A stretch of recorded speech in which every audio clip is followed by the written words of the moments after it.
প্রিয় দর্শক, ঐতিহাসিক জয়ের ম্যাচে উগান্ডার যত রেকর্ড। টি-20 মানেই রানের উৎসব। তবে 2024 সালের বিশ্বকাপে সে রানের জন্য রীতিমতো সংগ্রাম করতে হচ্ছে ব্যাটারদের। অস্ট্রেলিয়া থেকে উগান্ডা সবখানেই চলছে রানের একটি বড় খরা। তবে উগান্ডা এবং পাপুয়া নিউগিনি ম্যাচে যেন ছড়িয়ে গেছে সব কিছু। নিজেদের ইতিহাসে প্রথমবার বিশ্বকাপ খেলতে এসেই জয়ের দেখা পেয়েছে উগান্ডা। পাপুয়া নিউগিনির বিপক্ষে তাদের জয় এসেছে 3 উইকেটের।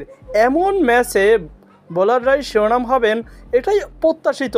উগান্ডার ঐতিহাসিক জয়ের ম্যাচে রেকর্ড ভাগিদার হয়েছে বোলাররা। সবচেয়ে বেশি বয়সে বিশ্বকাপ খেলতে নেমে আগেই রেকর্ড করেছিলেন উগান্ডার ফ্রাঙ্ক অ্যানসুবাগা। এরপর বল হাতেও গড়লেন আরও 2 কীর্তি। 2 উইকেট পেয়েছেন, দুটোই ছিল মেইডেন। বাকি 2 ওভার দিয়েছেন মোটে 4 রান। অ্যানসুবাগা তার বোলিং ফিগার শেষ করেছে 4 ওভারে 2টি মেইডেন, 4 রান, 2টি উইকেট। 4 ওভারে 1 ইকোনমিক রান রেটে দিয়েছেন 4 রান। বিশ্বকাপের ইতিহাসে এর চেয়ে কম ইকোনমি রেটে বোলিং করেনি আর কেউই। এর আগে রেকর্ডটা হয়েছে এই বিশ্বকাপেই।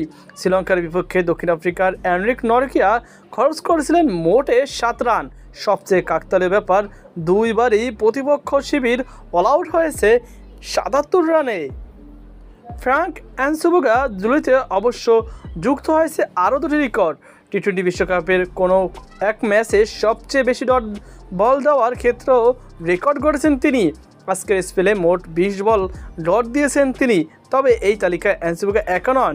শ্রীলঙ্কার অজন্তা মেন্ডিসের স্পেলেও ছিল 20টি ডট বল। সেই রেকর্ডে মেন্ডিস করেছিলেন 2012 এর আসরে। টি-20 বিশ্বকাপের ইতিহাসে সবচেয়ে বেশি উইকেট শিকারের তালিকায় দ্বিতীয় স্থানে আছেন অ্যানসুবাগা। আজকের ম্যাচ খেলার সময় তার বয়স ছিল 43 বছর 282 দিন। এর চেয়ে বেশি বয়সে উইকেট পেয়েছেন হংকংয়ের রায়ান ক্যাম্পবেল। 2016 সালে 16 বিশ্বকাপের 44 বছরে 32 দিনে আফগানিস্তানের মোহাম্মদ নবীর উইকেট পান তিনি। টি-20 বিশ্বকাপের ইতিহাসে ওভার প্রতি সবচেয়ে কম রান উঠেছে এই ম্যাচে।